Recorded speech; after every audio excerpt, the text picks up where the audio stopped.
Hey, this is Christopher Glennon, aka C2, and if you're in the market for a newer used vehicle, give me a call at 619-368-5550. I work at Kearney Mesa Dodge Jeep and Ram and have access to over 500 new vehicles as well as over 600 used. I look forward to hearing from you.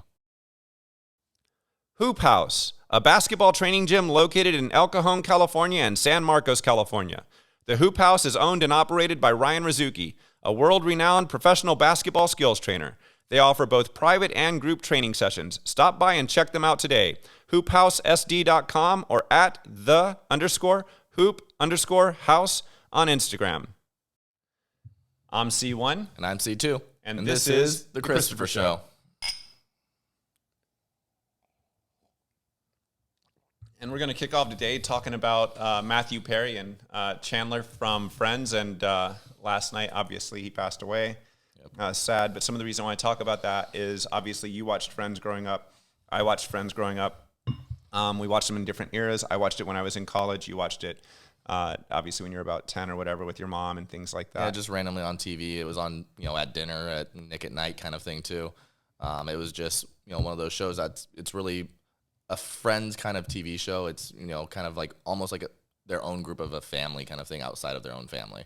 Yeah, and you see what they accomplished over the years. I mean, it's insane how much money that show generates around the world. I mean, it's $1 billion a year to Warner Brothers, and they each get 2%. So you're looking at $100 million that go to them as salaries. They're getting $20 million each. One thing that struck me about Matthew Perry passing away is that he's 54. I'm 47. I know we've had completely different lifestyles. You know how much I'm about fitness and health and things like that and taking care of myself. But it's one of those reality checks for people that are my age where we're like, oh, shit, that's only 7 years away from me. But for, other people around my age, it's right around the corner for a lot of us.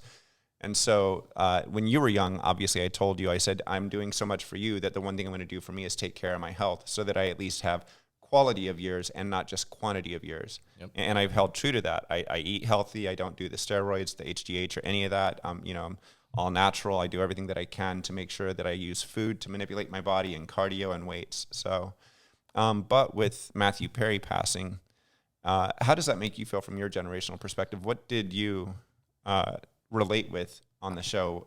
I mean, we related with, or at least I personally related a lot with just the characters in general. Joey being, that funny guy, a little wild, the dumb kind of friend. But just every character had their own personality pretty much, but it's always that, it's legitimately that person in the friend group, the dumb friend, the smart one, the OCD kind of mom friend, like Monica. So it really correlates to like basically how a friend group revolves and how each person takes on a certain personality trait within the group itself. So when I speak with my friends, we look at who relates to which character the most. Who did you relate with the most? I mean, you look like Chandler. Funny enough, I did the test on like one of those BuzzFeed things, and it was basically I got Chandler on the as my character kind of thing, just making those dumb jokes that nobody else is laughing at, and then they're like, well, I guess that flopped. Well, and I know that Chloe correlates me with Ross just because of the nerdiness, but also the dry humor and what else? Go ahead. 100% you relate with Ross. Like she said, though, the dry humor, he's a doctor, but like you might not be a doctor, but you make those, dumb jokes about history or about science and stuff like that. And it's funny because it really embodies who you are as a person too. I don't know if I'd go that far, but he did miss out on the fitness niche with that stuff. Fair enough. But yeah, I would say Ross because he is very intelligent, and he's got the dad figure, the single dad thing going on. Yep. That he had to raise Ben and all of that.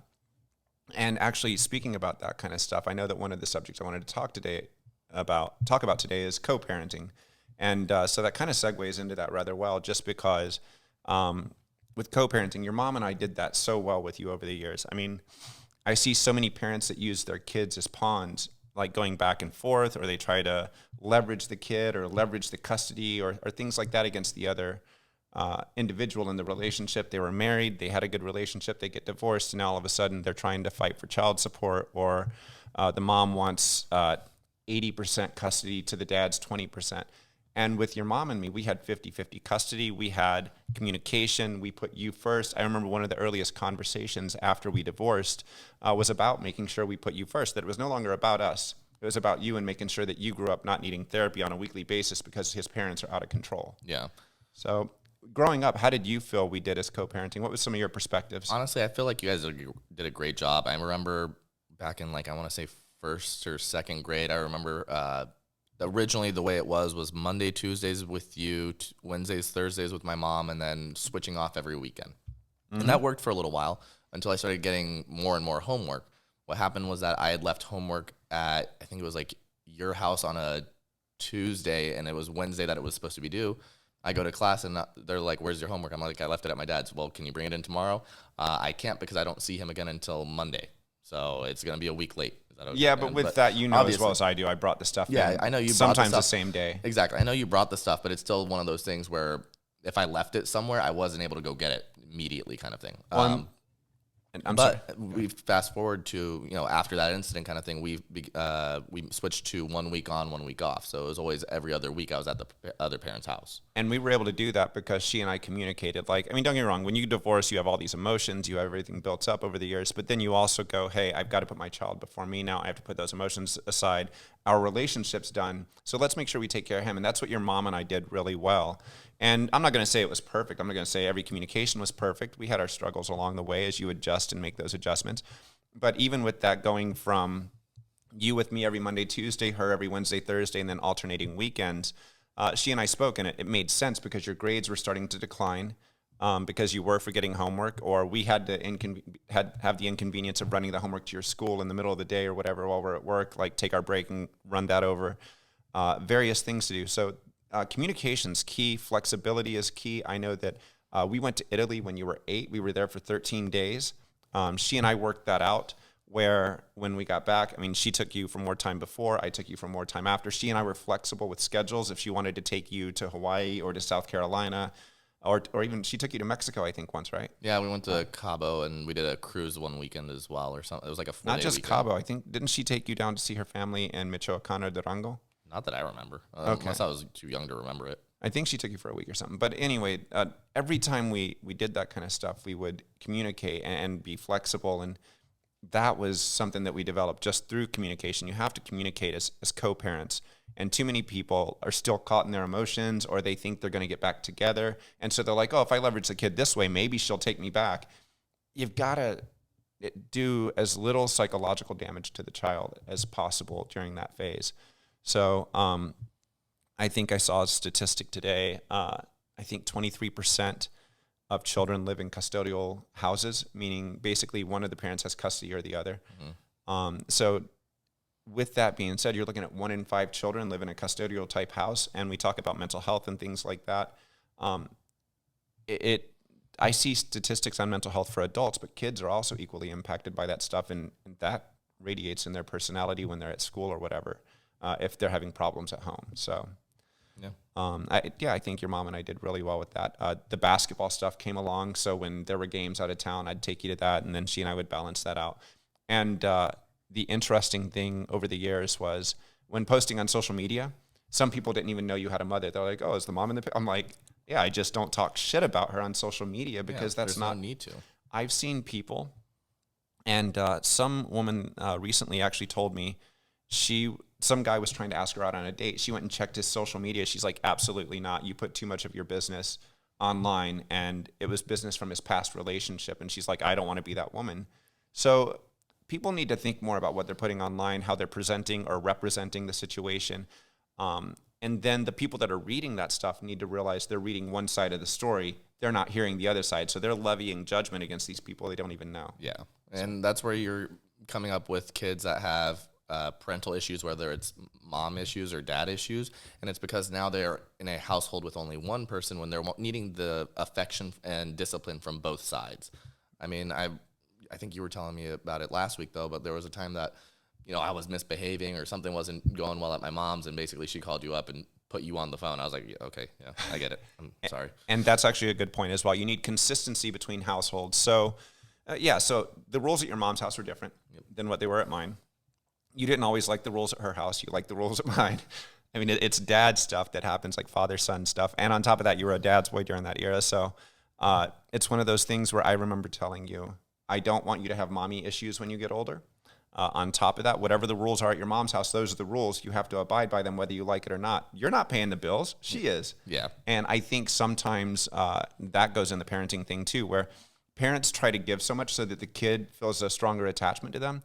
And your mom and I knew. I mean, it was one of those things where, I mean, we were done. We knew we were done. And, Yeah. I mean, we divorced in 2003, 2004, somewhere around there. I was like 2 or 3. We've been divorced for almost 20 years now. But again, we knew the relationship was done, and we knew we needed to make sure that you had consistency. That was some of the reason we adjusted along the way. And we asked you, what did you want? We took into account what you wanted, but you didn't always get what you wanted. Yeah. So, I mean, you're the child at the end of the day. Yeah, I'm not paying any bills or anything like that. If I remember.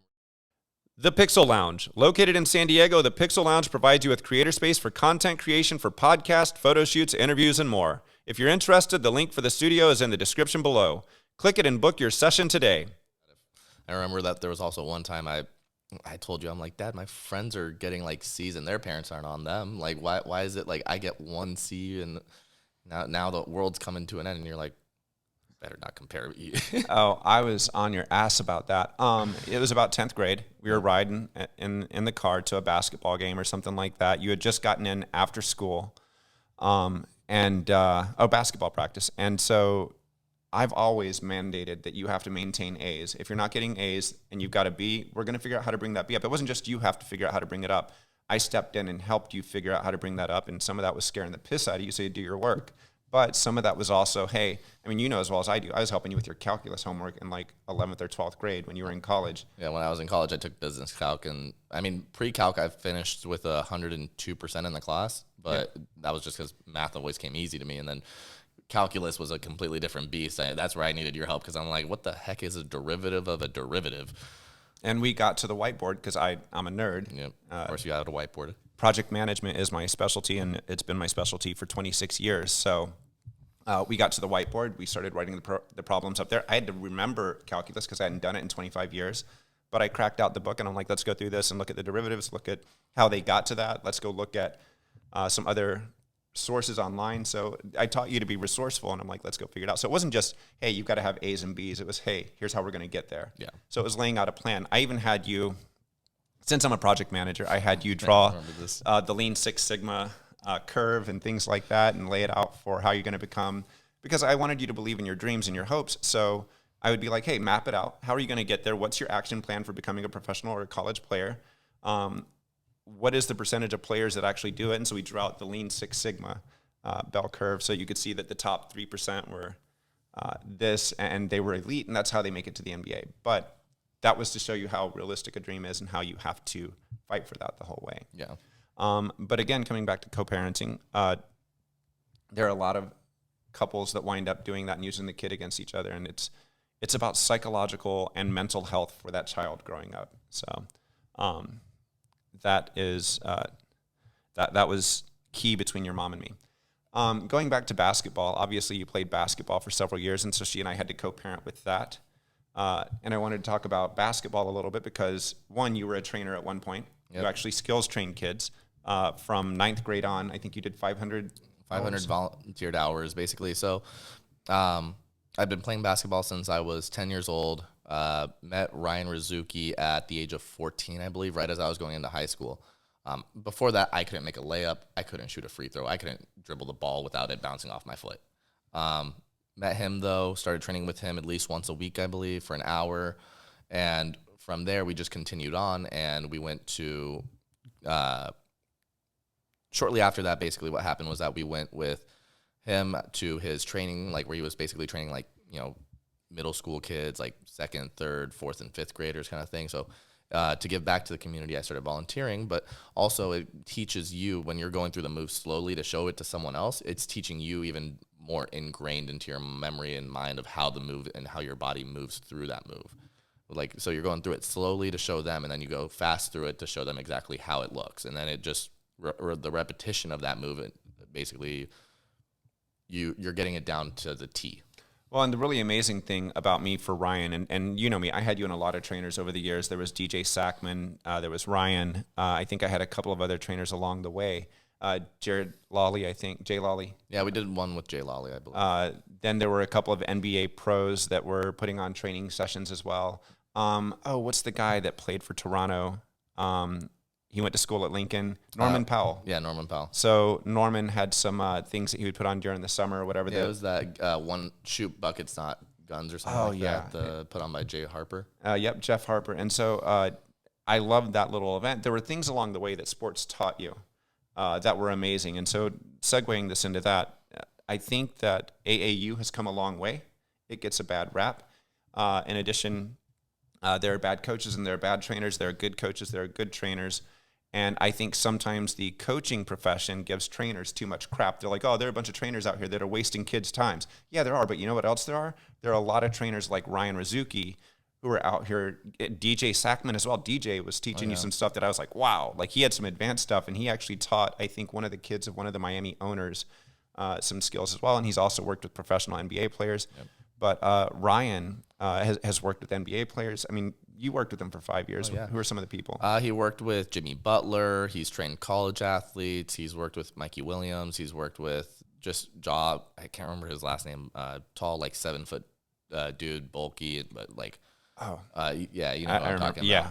But dude's like freaking, a beast now. I mean, he's able to handle the ball really well, and he's able to take it down to the basket whenever he wants to. Almost, it's amazing to be able to see like the kind of just a couple of months with Ryan, what it can do to somebody. Well, and I agree with you in that respect, and that's why I'm so impressed with how far you came along. Is when Ryan, you were one of Ryan's first students, and Ryan has this intellect where he's able to break down the moves, and you were calling out stuff. You're like, oh, I'm going to do this step, that step, and then this step. And for me, and this is what I wanted to talk about, was the cross-generational thing in my day of basketball training. So we have AAU, and it's very advanced now. It's very organized, very structured. I hear it get a lot of crap from the pros about what it teaches kids. I hear it get a lot of crap, like different things along the way, parents that are out of control or whatever. But the reality is sports teach a kid so much. I know with basketball, I put you in Top Gun initially here in San Diego. Brian Hirschman and John, can't think of his last name. Egidio, there you go. Yeah. And so they were both amazing because they didn't just teach you basketball. They correlated that with life. And one of the really, going back to parenting, one of the really cool things was I would tell you shit and it would go in one ear and straight out the other. And then you would go to a session with John and Brian, and they would take you through the practice. They'd have the warm-ups, and these are some of the best kids in San Diego you were practicing with. And to be honest, in my mind, it was the most organized and most structured in San Diego at the time. This is 2010. And they did such a great job with it that even after, they would have conversations with you guys after practice, and they would sit you down. I remember one in particular, right after practice, they sat you down. There was something I had told you on the truck ride over about life, because you and I always have. I mean, these conversations that we're doing now as far as the podcast, it's kind of a growth and an extension from the conversations we used to have in the truck. No music or in allowed. The car. No music. We'd listen to comedy sometimes, but it was always conversation. Yeah, it was always conversation, but the only time we would really ever listen to the comedy even was on the long trips up to LA, because there's only so much you can talk about for an hour and a half before, dead silence kind of has to fill the room. Mm-hmm. So, listen to comedy, John Mulaney, Gabriel Iglesias, Kevin Hart. Oh, man. Just all the comedians that we listened to. Bill Burr. The time. Bill Burr, yeah. Inappropriate ones sometimes. Bo Burnham. Oh, yeah. So much comedy that we listened to. But the thing is, we had the conversation. So back to what I was saying. We had a conversation in the truck. I knew it went in one ear and out the other. And the cool thing was you sat down after practice. Brian told you the exact same thing I told you, and this time you heard it. So then you get in the truck, and I said, so what'd your coach tell you? And I'm like, oh, that's weird. You heard that anywhere before? No. So it reinforced it. So parenting isn't always easy. It's trying to figure out how to reach your kid. It's knowing that your kid at some point or another is going to stop listening to you and figuring out what age that is. Yep. It's knowing that your kid has his friends who are influencing him and things like that. It makes it really difficult, but it's also understanding that if you can't reach them, put people around your child that can. Yeah. So John and Brian filled that role then. Ryan filled that role later, because Ryan was a great mentor for you. I mean, the stuff that he did for the community, in addition to the way he helped kids and helped develop kids, not just personally, but also in a basketball method that taught them life skills, hard work, discipline, teamwork, regular commitment, things like that. And now he's passed that on to his brother Justin as well. I mean, Justin's doing training. He has basically the 6 a.m. group that he works with like every other week, or at least once a week, where the kids basically hop in. They're in there at 6 a.m. to 7 a.m. before they can even get to school, and then they take off and head out to school. And it's just ingraining that discipline of, hey, it has to be every day, no matter the time. Even if you're dead tired at 5 a.m., you got to wake up, get yourself dressed, and head over to basketball practice. Yeah. And I mean, you had that discipline even as you went into high school. Like ninth grade, you were on the freshman team, the JV team, and the varsity team. I remember dropping you off at practice. Was it 6 a.m.? Yeah, 6 a.m. practice. So you'd practice at 6. Maybe 6:30. No, it was 6. I think it was 6 because you had to have an hour of practice before school, right? Yeah, but I'm pretty sure school started at like 8:45 or 8:30. Okay, so maybe it was. I'm pretty sure practice started at 6, ran until 7 or 7:30, maybe 8, and I think it ran till 8. I think it was 6 to 8. You had 2 hours. Because you had 2 hours before and 2 hours after. Yeah, and then you had school. Then you still had to do homework, and then you still had to get A's and B's. And again, that goes back to being well organized, and on top of that, your mom and I communicating and co-parenting really well along the way. Yeah. And then sophomore year, I mean, we basically kept up the schedule too. With, I think his name was Brandon, but oh yeah, I forgot. So sophomore year, we're basically working on my jump shot, or was it junior year? I think it was junior year, but we were working on my jump shot because I had the handles finally from, Ryan had the shot form down a little bit, but I needed to work on the consistency of it and just getting shots up on repetition after repetition. So at 5 a.m. It was 5 a.m. Yeah, 5 a.m. We'd go to 24-hour fitness, meet up with Brandon there, get up freaking like 1,000 shots up at least. If it at least felt like probably 500, but at least felt like 1,000.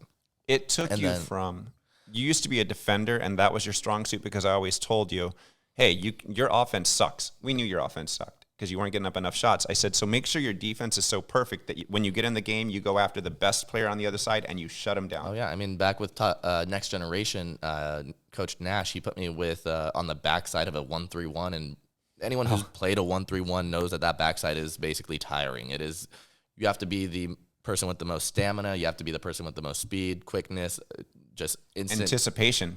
You have to know that the ball's going around the horn and coming out the other side. Where it's coming to, and basically be ready for it to come down to that deep corner that no one's guarding. And you have to jump out there from the box to try and at least guard that. And I mean, I block sometimes, but I mean, I definitely at least stopped them from shooting it. It made you faster. I mean, that was one of the evolutions that I saw. Like, there are certain things along the way, and I was telling someone this the other day. Most of the things we do in life, they're baby step improvements. So you're like, oh, I'm not really getting where I want to be. I'm not really getting where I want to be.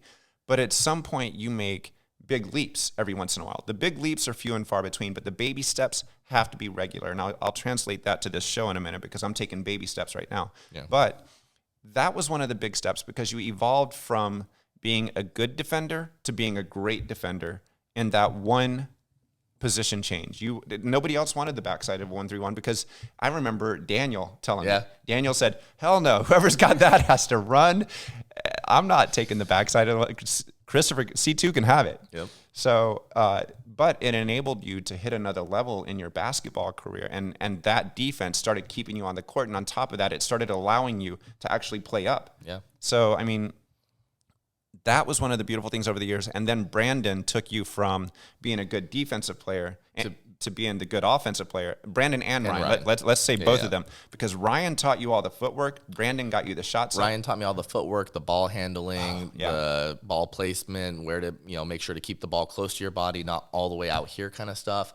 And then Brandon helped me to basically get the repetition and make sure the form was correct the whole time on the shots and making sure that it was, perfect the way it was, just every time consistent. 1, 2, 3, 1, 2, 3. Oh yeah, he did. I do remember him saying, got to be consistent, Chris. Got to be consistent. You got to be consistent. And it's basically, I mean, goes back to that discipline though of, 5 a.m. workout junior year on my own, and then going to school, showering, then going to school, and then going to basketball practice after school for another hour and a half, 2 hours, and then going to the gym to lift weights after that. Yes. And then finally going home to take care of homework. Oh man, I remember like during your high school, I mean, even during junior high, I guess, 7th and 8th grade, we didn't get home till like 9 o'clock at night a lot of nights because I would work during the day. You'd go to school.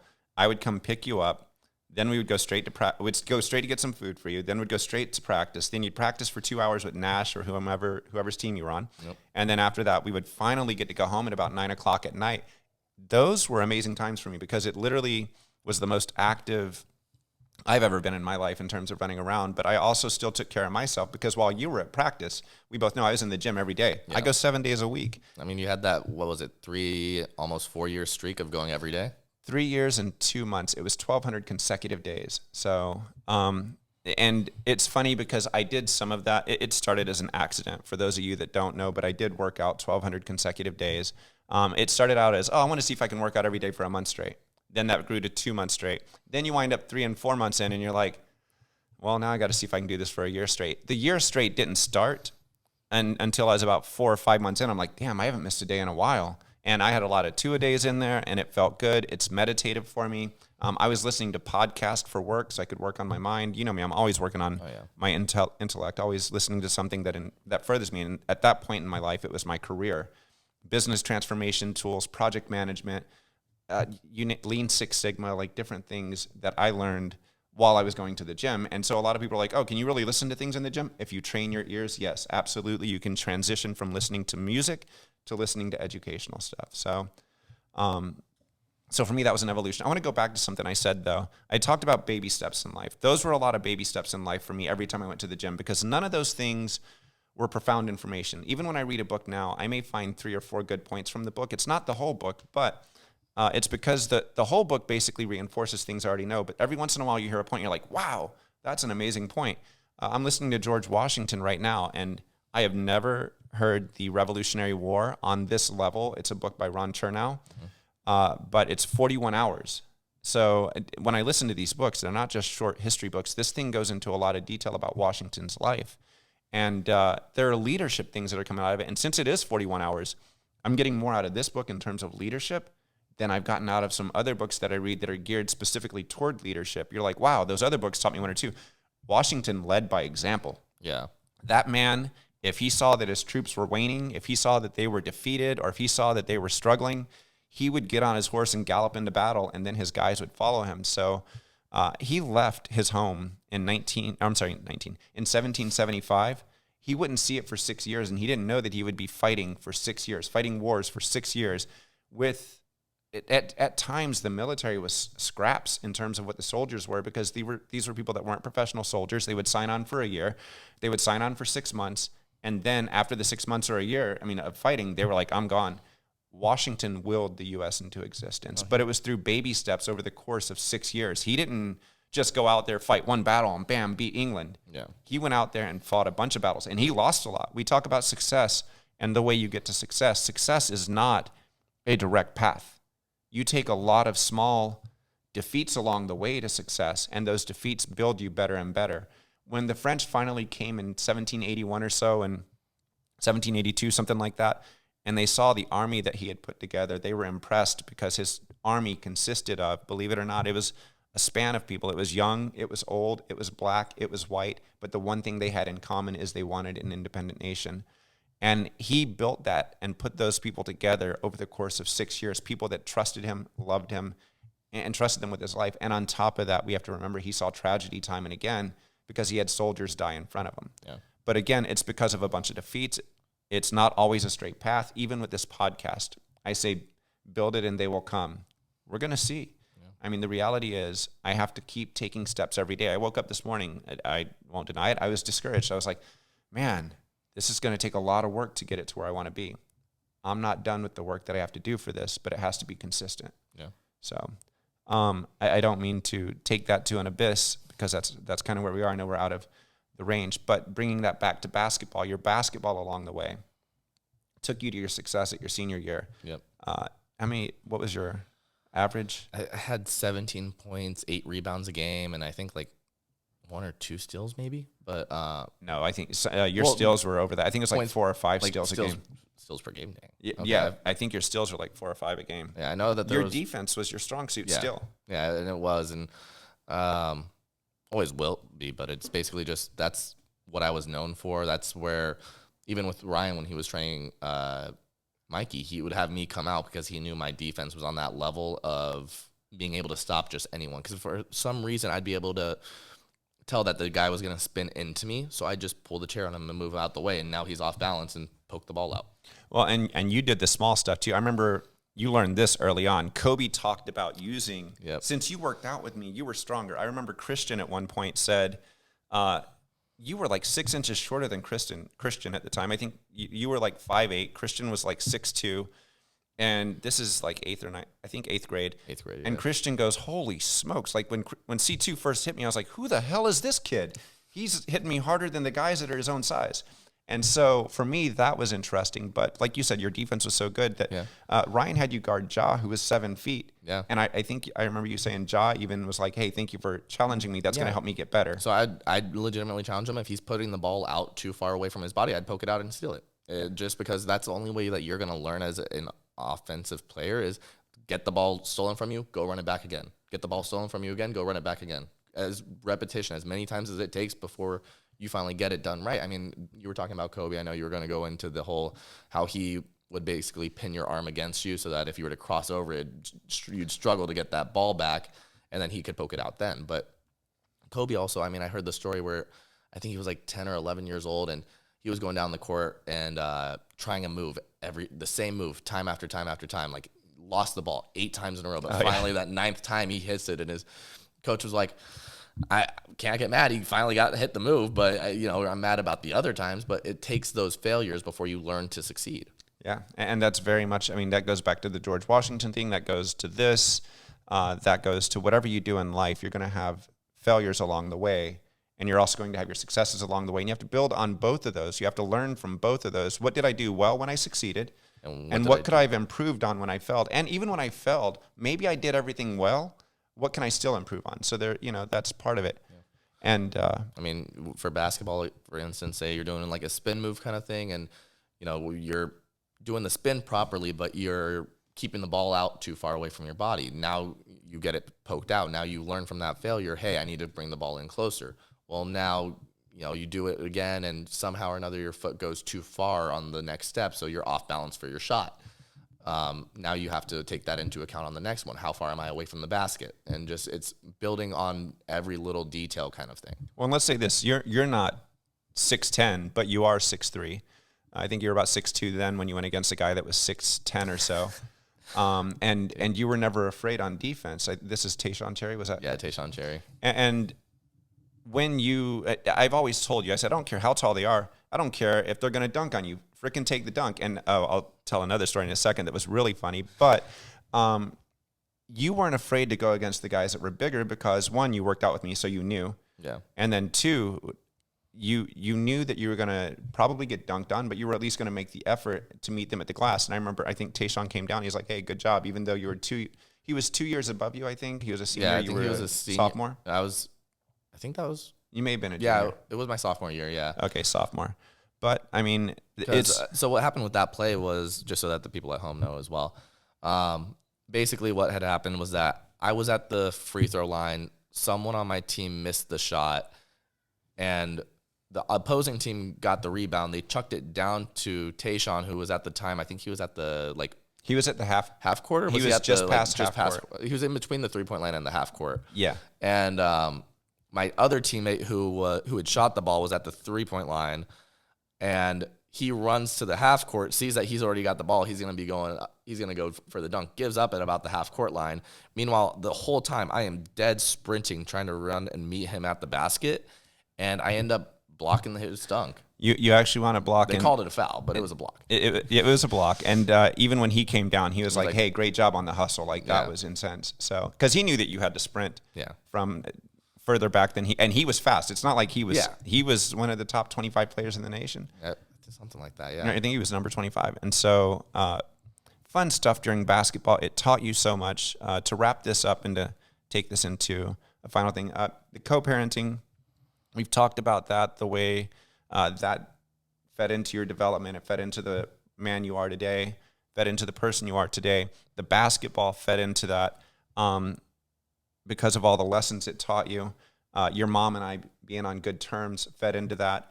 And so what I really want to get across is that more parents need to come together and work together and put their former relationship aside or keep it out of the way of children. I don't care what my ex says about me, away from you. I'm like, as long as it's not in front of him, because you're what matters at the end of the day. Like, you can still be pissed off. You can be pissed off about a decision that gets made. Yeah. But just don't discuss it in front of the child. Have the respect for the child. And you're going to wind up with a good product at the end of the day, because they're going to see that you don't have to be together to still love them. And they're going to know that they're loved by both parents. And so with that, I want to wrap up this episode of The Christopher Show. And we thank you for watching. It's been a good time. I mean, we basically got to talk about, us, our relationship growing up, the sports that that I did, but that you helped contribute to as well, the discipline that you helped instill into me, kind of stuff, and just all of it. It was a good time. Thank you for watching The Christopher Show. The Merchant Card Group. If your business needs payment processing services, hit me up and I'll give you a referral code. With my referral code, send them your statement, and if they can't beat your current cost, they will give you $250. That's how confident they are that they can beat your cost. You can reach me at CA Glennon on Instagram or at 619-249-9328.